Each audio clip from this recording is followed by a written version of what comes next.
नमस्कार, आप देख रहे हैं नॉस्टार हिमाचल लाइव में मैं रूही स्वागत करती हूँ आपका। वक्त हो चला है क्राइम कवरेज का, तो रुक करते हैं खबरों की ओर। शुरुआत करेंगे सिलसिलेवार हत्याओं के ऐसे मामले से जिसने देश भर की पुलिस को चक्करघिरनी बना दिया था। ये हत्याएं हर राज्य में हुई थी, लेकिन जांच का जिम्माया गुजरात ईटीएम पर। पुलिस ने आरोपी को छत्तीसगढ़ के रायपुर से पकड़ा है। जी हाँ, आसाराम के गवाहों की हत्या करने वाला शख्स पकड़ लिया गया है और कामयाब हो गई है गुजरात पुलिस का यह ऑपरेशन।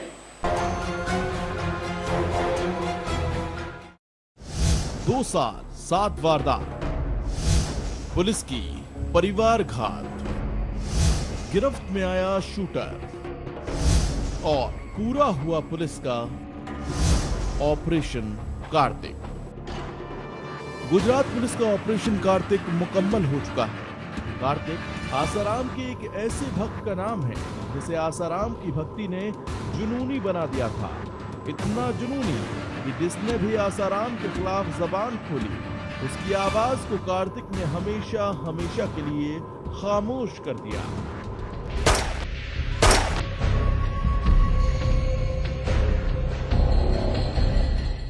इन्होंने कुल मिला के 3 मर्डर किए हैं और अटेम्प्ट मर्डर के 4 ऑफेंसेस के सामने दाखिल हुआ है।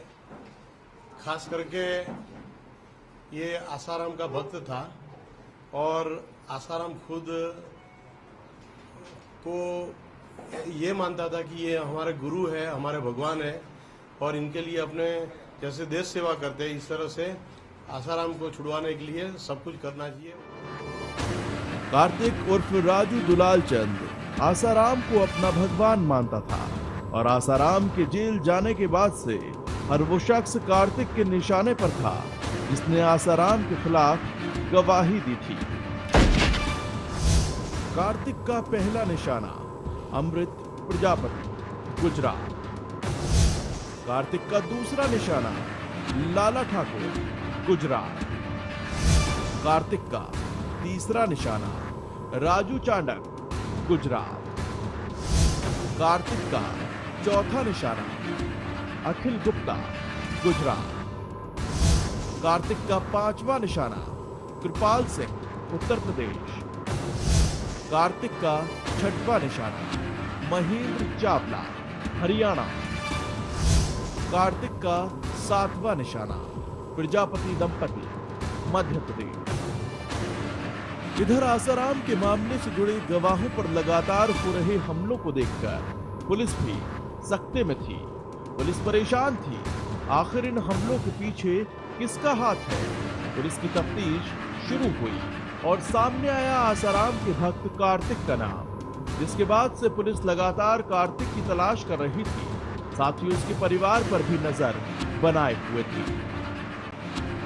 करीब 1.5 महीने पहले कार्तिक की पत्नी अलका अपने 2 बच्चों के साथ रायपुर के अमलेश्वर पहुंची और कुछ ही दिनों बाद कार्तिक भी वहां पहुंच गया। कार्तिक अपनी पत्नी और बच्चों के साथ भागने की फिराक में था, लेकिन उससे पहले ही पुलिस उसके घर जा पहुंची और कार्तिक को गिरफ्तार कर दिया। कार्तिक से पूछताछ की गई तो हैरान कर देने वाली हकीकत से पर्दा उठ गया। कार्तिक को आसाराम की भक्ति ने इतना जुनूनी बना दिया था कि उसे आसाराम के खिलाफ जाने वाला हर शख्स अपना दुश्मन लगने लगा। उसने एक एक कर उन सबको मारना शुरू कर दिया जो आसाराम के खिलाफ गवाही दे रहे थे। इतना ही नहीं, उसके इस काम के लिए बाकायदा आर्थिक मदद भी मिलती थी। ऑफ कोर्स फाइनेंशियल सपोर्ट उसको मिलता था। ये आसाराम के जो साधक वर्ग है और इनके जो अनुयायी और लोग हैं, इनके पास से इनको पैसे भी मिलते थे। अभी उसने कबूला है कि जैसे अमृत प्रजापति का मर्डर हुआ था, उसमें उसको 25 लाख रुपए मिले। कार्तिक को अब पुलिस ने पकड़ लिया है, लेकिन उसने इन हत्याओं को इतनी सफाई के साथ अंजाम दिया कि उसके साथ 8 साल से रह रही उसकी पत्नी को इसकी भनक भी नहीं लगी।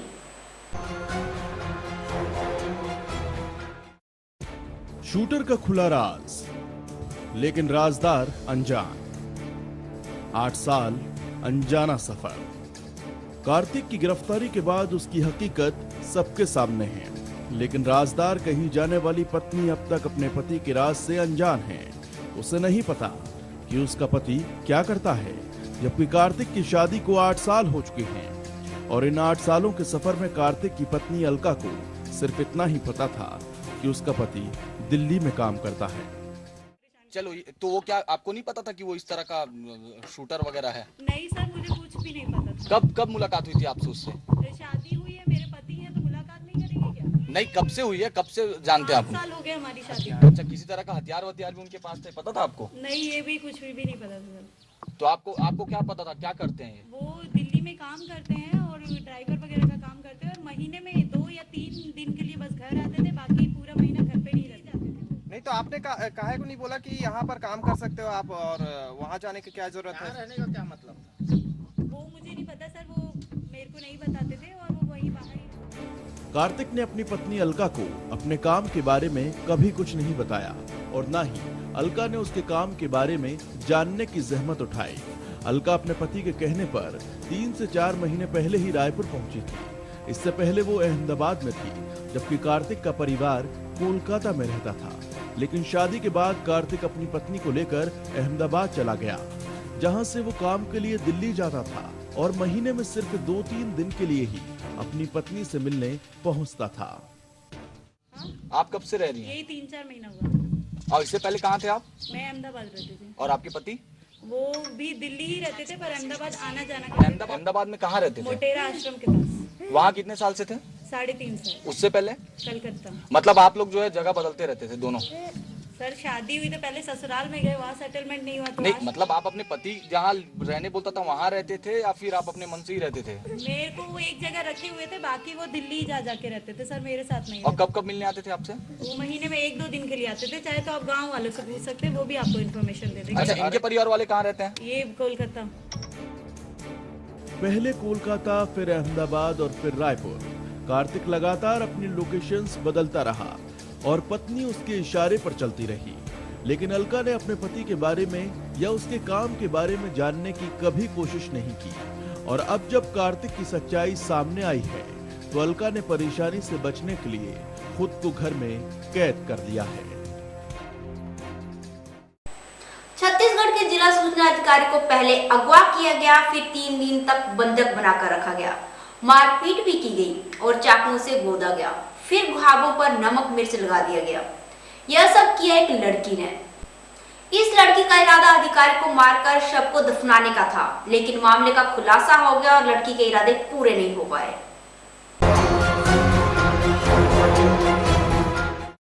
जिला सूचना अधिकारी को किया अगवा, चाकुओं से गोदा, घावों पर लगाया नमक मिर्च। हसीना की 3rd डिग्री।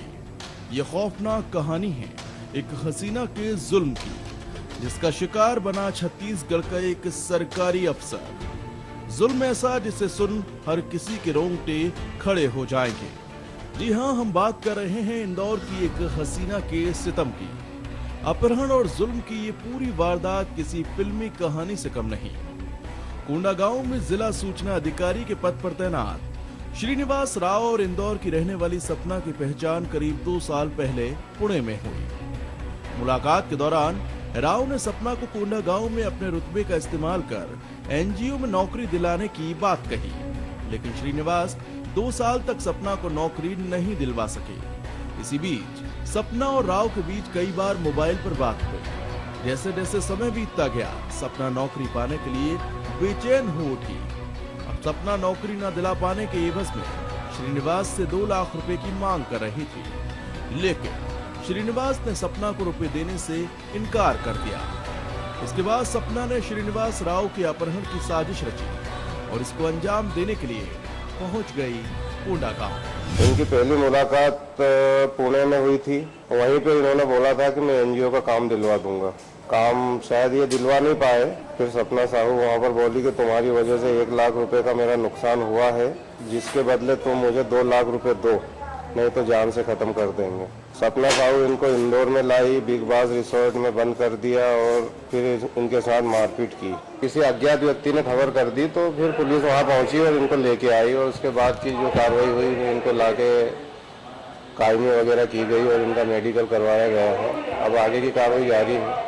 कोंडागांव से अपहरण कर लाए गए श्रीनिवास राव और उनके साथी मुकेश को इंदौर के एरोड्रम थाने इलाके में बने बिग बॉस रिसोर्ट में कैद कर दिया गया, जहां उन पर ढहाया गया जुल्म। सपना ने अपने साथियों के साथ शराब के नशे में दोनों को चाकू से गोदा और घावों में भर दिया नमक में। इतना ही नहीं, अफसर की माने तो सपना ने इनका सेक्सुअल हैरासमेंट भी किया। तो बहुत नंगा करके बहुत मारा, इतना मारा और सेक्सुअल हैरासमेंट भी कर दिया। पहला गाड़ी पे हुआ था शुक्रवार के दिन, फिर बाद में अभी मंडे के दिन 40,000 दिया। देने के बाद फिर 5 बजे से शुरू करके 9 बजे तक स्टार्ट किया। 9 बजे तक कंटिन्यूएशन हैरासमेंट किया था सर। इसकी मारपीट, इसके ऊपर तो ये डाला था, मिर्ची पाउडर डाला, नमक डाला, चाकू से, स्पून से। सपना और उसके साथियों ने श्रीनिवास राव और उनके साथी की हत्या की भी साजिश रच डाली थी, जिसके लिए रिसोर्ट में बाकायदा जेसीबी मशीन को लाया गया, जिससे हत्या कर उनकी लाशों को वहीं गड्ढे में दफनाया जा सके। हम लोगों को कोंडा गांव से पकड़ के अपने गाड़ी में बिठा के मारते हुए ले आए सर। यहाँ ला के अपने रिसोर्ट में बंद कर दिया था।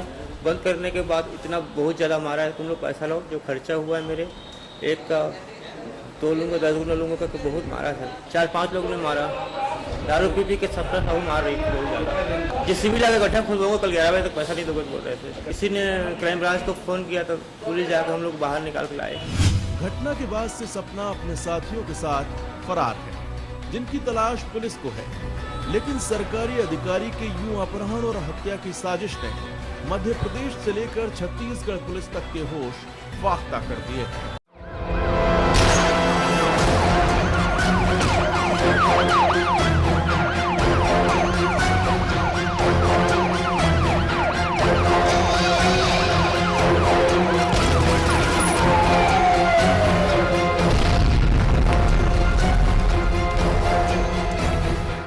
बालाघाट में एक पिता अपनी ही बेटी का दुश्मन बन गया और उसने उसकी डोली उठने के चंद दिन पहले ही मौत के घाट उतार दिया। हत्या के 2 दिन बाद ही पुलिस ने का खुलासा कर दिया है। पिता ने लोक लाज के डर से अपनी बेटी की हत्या कर दी, क्योंकि उसका प्रेम प्रसंग गांव के ही एक लड़के के साथ चल रहा था और लड़की प्रेग्नेंट थी।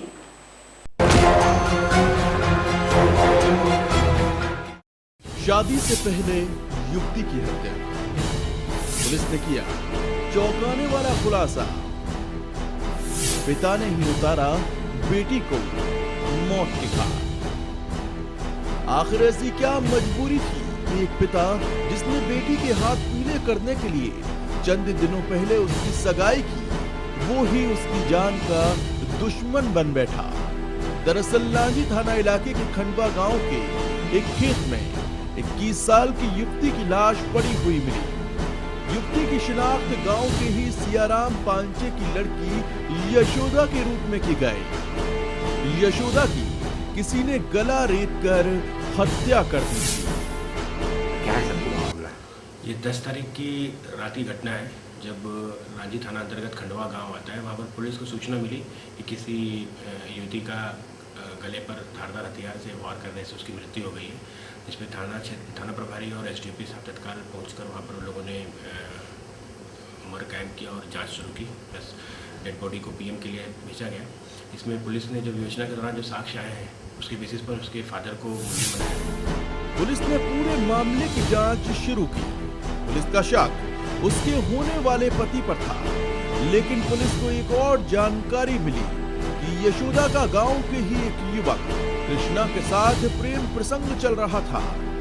परिजन से पूछताछ की तो उन्होंने इस बात की तस्दीक की। अब जांच के बिंदु प्रेमी और होने वाले पति पर जा टिके थे। इसी दौरान जब पुलिस ने यशोदा के पिता से पूछताछ की तो बयानों में विरोधाभास सामने आया। पुलिस की शक की सुई उसके पिता पर जा टिकी और जब पूछताछ की गई तो सियाराम ने यशोदा की हत्या का जुर्म कबूल कर दिया। सियाराम ने हत्या इसलिए की क्योंकि उसे लोक लाज का डर था। यशोदा प्रेमी से प्रेग्नेंट हो गई थी और उसकी शादी भी तय हो चुकी थी, जो बदनामी का कारण बन सकता था। युवती का गांव के ही एक अन्य व्यक्ति के साथ अवैध संबंध है, जिसके कारण वो प्रेग्नेंट हो गई है। इसलिए उन लोगों ने, उसकी भाभी ने और मदर ने प्रयास भी किया अपने लेवल पर, लेकिन जब ये बात पिता तक पहुंची तो उसने बदनामी के डर से और उसको इससे कि शादी के बाद बदनामी होगी और इन चीज़ों को ध्यान रखते हुए उसने 10 तारीख की रात में अपनी बेटी का मर्डर किया। सियाराम गांव का पंच भी है और समाज में उसका बड़ा रुतबा था, जो छोटे बड़े मामले बैठक में निपटाता था। हत्या के बाद सियाराम ने खून से सने कपड़े और कुल्हाड़ी घर में ही छुपा दी थी, जिसे पुलिस ने बरामद कर दिया है। जमीन का बंटवारा हुआ और बड़े भाई और छोटे भाई दोनों के हिस्से में पैसा भी आया, लेकिन बड़ा भाई अपने हिस्से से नाखुश था, लिहाजा उसने पैसा हासिल करने के लिए रच डाली एक साजिश। 50,000 रुपए देकर उसने अपने छोटे भाई के खून की सुपारी दे डाली।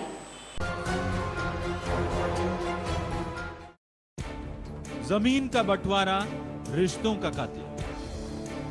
भाई ने दी भाई की सुपारी, बदमाशों से करवाई हत्या।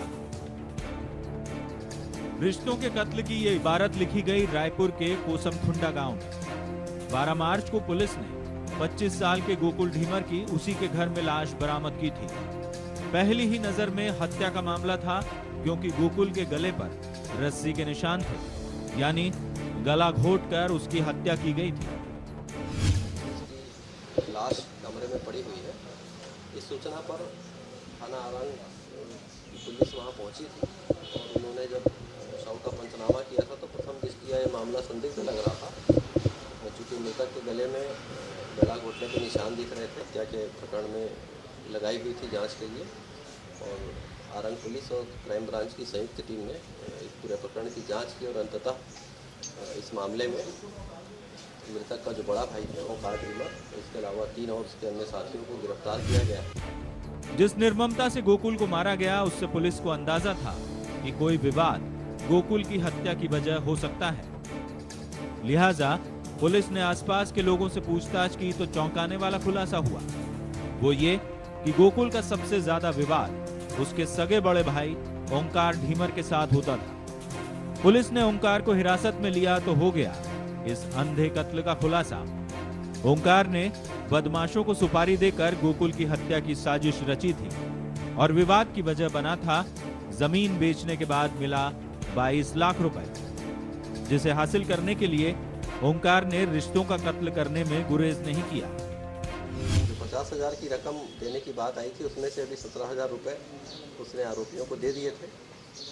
बाकी रकम बाद में देने वाला था, तो 17,000 में से करीब 13,000 रुपए की रकम और जो सामान इन्होंने खरीदा था वो हमने बरामद कर लिया है। घटना में प्रयुक्त मोटरसाइकिल बरामद कर ली गई है और जो हत्या में इस रस्सी का प्रयोग किया है वो भी हमने इनकी निशानदेही पे बरामद किया। बदमाशों ने गोकुल की हत्या के एवज में 50,000 रुपए की सुपारी ली थी।